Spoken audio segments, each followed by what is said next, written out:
साथियों, विमल टॉक्स पे आप सभी का स्वागत है। मेरा नाम पलक रावत। आज के इस वीडियो में हम बात करेंगे नेट जेआरएफ के सिलेबस के बारे में और इसका एग्जाम कैसे कंडक्ट होता है, कब कंडक्ट होता है और इसके क्या पैटर्न होता है एग्जाम का और क्वेश्चन कैसे आते हैं। तो मैं आपको पहले बता देती हूँ कि ये जो एग्जाम है वो हर 6 महीने में कंडक्ट करवाती है एनटीए नेट यूजीसी का एग्जाम। एनटीए हर 6 महीने में कंडक्ट करवाती है। इसका जो पेपर होता है, इसका पेपर 2 होते हैं। किसी भी सब्जेक्ट का आप पेपर दोगे तो आपको 2 पेपर देने पड़ेंगे। एक होता है फर्स्ट पेपर और दूसरा होता है सेकंड पेपर। जो फर्स्ट पेपर होता है उसके अंदर सब्जेक्ट्स होते हैं, कुछ नॉर्मल सब्जेक्ट्स होते हैं जैसे कॉम्प्रिहेंशन हो गया, रिसर्च हो गया, लॉजिकल रीजनिंग हो गई, थोड़ी बहुत मैथ हो गई। मैथ के अलावा उसके अंदर आता है टीचिंग एप्टीट्यूड आ गया। ये सब चीजें आती हैं फर्स्ट पेपर में। और फर्स्ट पेपर के क्वेश्चंस 50 होते हैं, 50 क्वेश्चंस आते हैं फर्स्ट पेपर में। और जो सेकंड पेपर है वो सब्जेक्ट का होता है और सब्जेक्ट के अंदर 100 क्वेश्चंस आते हैं। तो आज के हम इस वीडियो में हम बात करेंगे हिंदी साहित्य के सिलेबस के बारे में। जो नेट जेआरएफ का हिंदी साहित्य का सिलेबस है वो क्या है और क्वेश्चन का पैटर्न क्या है और वो कैसे आते हैं, तो हम उन सभी के बारे में इस वीडियो में डिस्कस करेंगे। तो पहले हम बात कर लेते हैं कि हिंदी साहित्य के सिलेबस को कितने खंडों में बांटा गया है, कितने यूनिट्स हैं और कैसे सिलेबस को विभाजित किया गया है। चाहो तो आप कॉपी पेन लेके बैठ सकते हो और लिख सकते हो, मोटा मोटा रफली नोट कर सकते हो। तो मैं आपको बताती हूँ कि साहित्य में 2 खंड दिए गए हैं, पहला खंड और दूसरा खंड। पहले खंड के अंदर हम हिंदी साहित्य के इतिहास के बारे में जानते हैं, भाषा के बारे में जानते हैं, वैचारिक पृष्ठभूमि के बारे में जानते हैं। और जो खंड 2 है उसमें हम रचनाओं के बारे में जानते हैं कि रचनाएं किस प्रकार से होती हैं, मतलब कविताएं और कहानियां, उपन्यास, इन सभी के बारे में हम जानेंगे। तो जो इकाई 1 है वहां से हम शुरुआत करते हैं और इकाई 10, टोटल 10 यूनिट दी गई हैं। तो इकाई 1 से इकाई 10 तक की मैं आपको पूरे पॉइंट्स बता देती हूँ कि सिलेबस में क्या क्या लगा हुआ है और आपको कैसे कैसे पढ़ाई करनी चाहिए। तो इकाई 1 के अंदर हम पढ़ते हैं कि भाषा का उद्भव और उसका विकास। तो भाषा का उद्भव और उसके विकास के अंदर हम पढ़ते हैं कि भाषा कैसे बनी, हिंदी का विकास कैसे हुआ, उसमें प्राकृत, प्राली, अपभ्रंश, शोरशैनी, मागधी, अपभ्रंश, उपभाषाएं, उपबोलियां वो किस तरह से बनी, किस तरह से आई। फिर उसके अलावा ये पार्ट जैसे ही खत्म होता है दूसरा पार्ट शुरू हो जाता है देवनागरी लिपि वाला, जिसमें देवनागरी लिपि का उद्भव, विकास, देवनागरी लिपि कहाँ से ओरिजिन हुआ इसका, कहाँ से इसका विकास हुआ, कहाँ से ये बनी, उसके देवनागरी लिपि की क्या क्या कमियां हैं, क्या क्या विशेषताएं हैं, उन सभी के बारे में हम इसमें डिस्कस करेंगे आगे की क्लासेस में। फिर उसके बाद में शुरू होता है कि जो हमारी राजभाषा है वो कैसे, उसका क्या संवैधानिक रूप है। तो राजभाषा का संवैधानिक रूप में हम आर्टिकल 341 से लेकर के 351 तक पढ़ेंगे, 343 से 341 से 353 तक पढ़ेंगे। इन सभी आर्टिकल्स के बारे में हम जानेंगे कि किसके अंदर कौन सी भाषा के कौन से स्वरूप को रखा गया है। तो ये सब भाषा का विकास और उद्भव के अंदर आता है। फिर है इकाई नंबर 2। इकाई नंबर 2 के अंदर हम हिंदी साहित्य के इतिहास और विधाओं के बारे में जानेंगे। तो हिंदी साहित्य का इतिहास और विधाएं, ये इकाई नंबर 2 है जो कि एनटीएस के सिलेबस की सबसे बड़ी इकाई है और सबसे विस्तृत इसके अंदर वर्णन है, क्योंकि इसके अंदर आदिकाल, भक्तिकाल, रीतिकाल, आधुनिक काल, चारों कालों के बारे में बताया गया है। साथ में जो विधाएं दी गई हैं, उपन्यास है, कहानियां हैं, निबंध है, नाटक हैं, उन सभी का भी उद्भव, विकास किस प्रकार से हुआ, सबसे पहले कौन सा उपन्यास बना, सबसे पहले किसको मान्यता दी गई, कौन सा निबंध, कौन सी कहानी, कौन सी पत्रकारिता, इन सभी की बातें हम इस सिलेबस में, इस यूनिट में पढ़ेंगे। फिर आता है यूनिट 3, इकाई नंबर 3।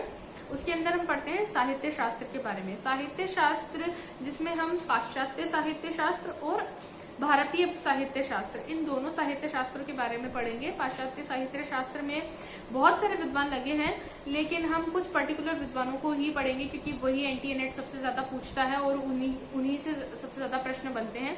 हालांकि हम उनको भी थोड़ा थोड़ा देखेंगे, लेकिन सबसे ज्यादा जिनसे क्वेश्चन पूछे जाते हैं हम वहीं से पढ़ेंगे। उसके अलावा भारतीय साहित्य शास्त्र में भी हम ऐसा ही करेंगे।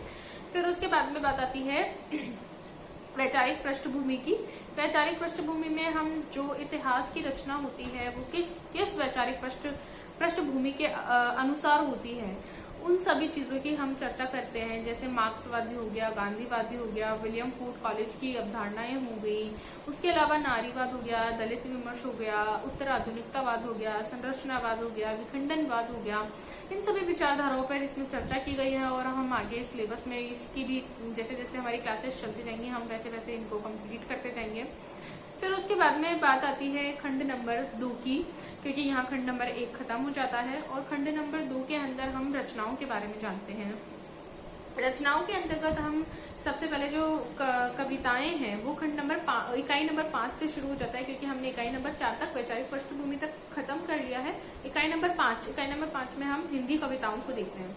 हिंदी कविताओं के अंतर्गत हम देखते हैं कि इसमें आदि काल से लेकर के आधुनिक काल तक की उन साहित्य के महत्वपूर्ण कविताओं को रखा गया है जो अपने एग्जाम के लिए इम्पोर्टेंट है। लेकिन मैं कहना चाहूंगी कि यहाँ पे सिर्फ और सिर्फ नेट या जेआरएफ के एग्जाम के लिए ही ये इम्पोर्टेंट नहीं है, क्योंकि ये ऐसी छाटी हुई कविताएं रखी गई हैं जो सिर्फ नेट और जेआरएफ के लिए ही नहीं, असिस्टेंट प्रोफेसर के एग्जाम के लिए भी इम्पोर्टेंट है और भी एग्जाम्स के लिए, किसी भी यूनिवर्सिटी के एंट्रेंस एग्जाम्स के लिए भी ये कविताएं इम्पोर्टेंट हैं जो हम आगे क्लासेस में पढ़ते जाएंगे। क्योंकि इसमें जैसे कि चंद्रवरदाई को लिया गया है रेवा तट में और विद्यापति को लिया गया है, इसके अलावा भक्ति काल के अंदर मीरा को लिया गया है, रविदास को लिया गया है, सूरदास को लिया गया है, तुलसीदास जी को लिया गया है।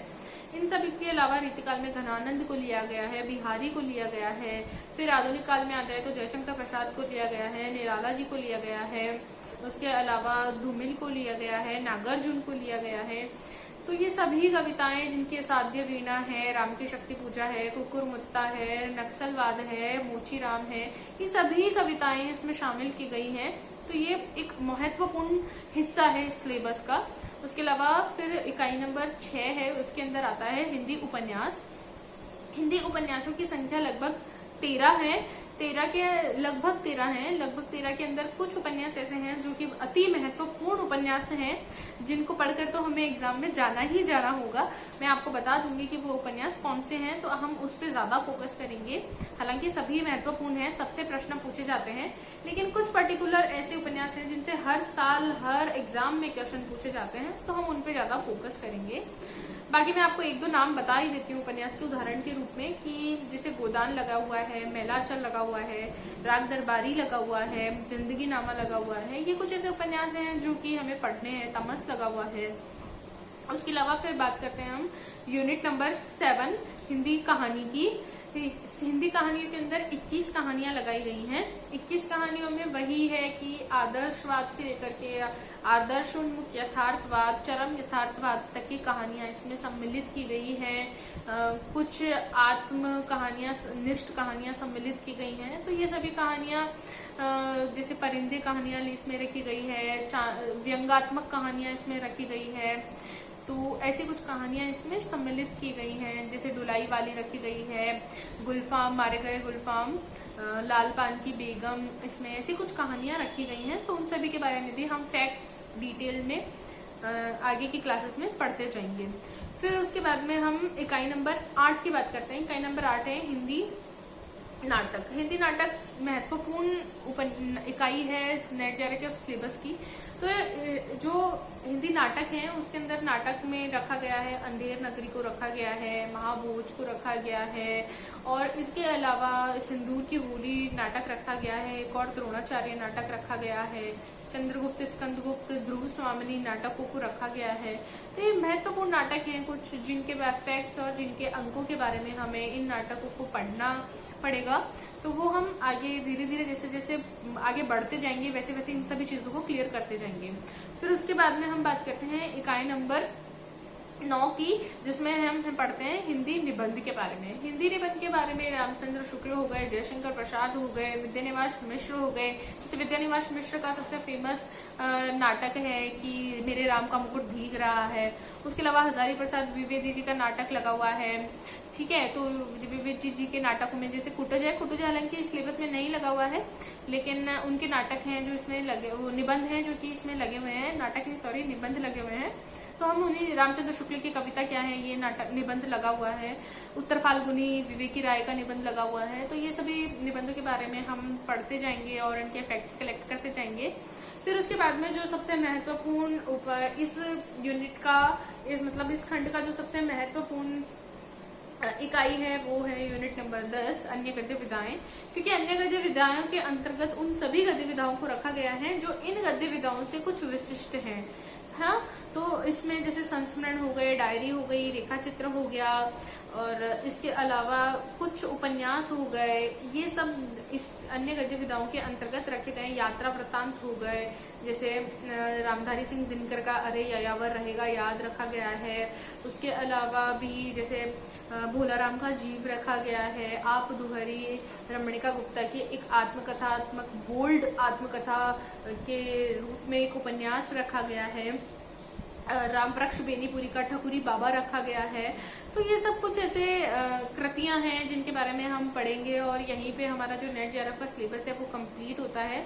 हालांकि ये सिलेबस बहुत बड़ा है, 6 महीने में इसको कैसे कवर करना है, किस तरह से स्ट्रेटेजी बनानी है, किस चीजों को इनमें से सबसे ज्यादा पढ़ना है, किस चीजों को इनमें से सबसे कम पढ़ना है, कौन सा यूनिट सबसे ज्यादा उठाना है, कौन सा यूनिट कम उठाना है, कहाँ से क्वेश्चन बनने की संभावनाएं सबसे ज्यादा है और कहाँ सबसे कम है, उन सभी के बारे में अगर आप चाहेंगे तो इससे भी डीप और डिटेल वीडियो मैं नेक्स्ट क्लास में बना दूंगी।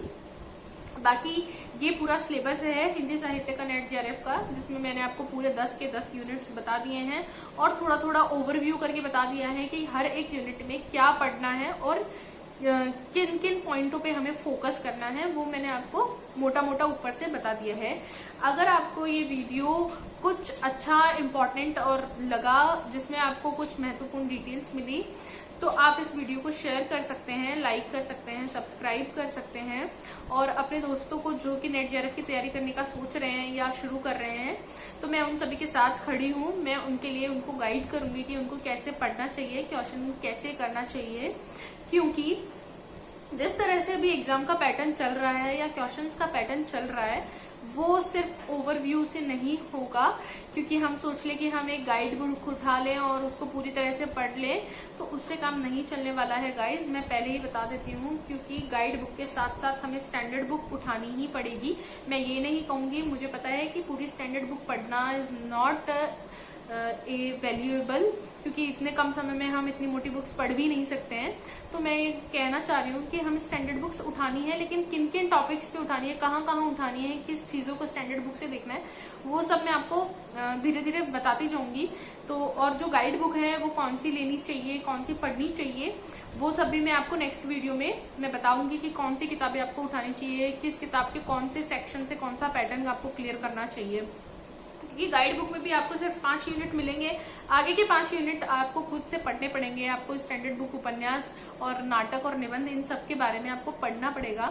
तो मैं आपको उन सब के बारे में पढ़ाऊंगी, उन सबके फैक्ट्स कलेक्ट करवाऊंगी और सारी चीजें मैं आपको डिटेल में बताऊंगी कि किस तरह से हर एक टॉपिक के बारे में हमें कैसे पढ़ाई करनी है। तो अब मैं वीडियो को एंड करती हूँ और अगर ये वीडियो अच्छा लगा तो आप प्लीज इसे लाइक कीजिएगा। Thank you.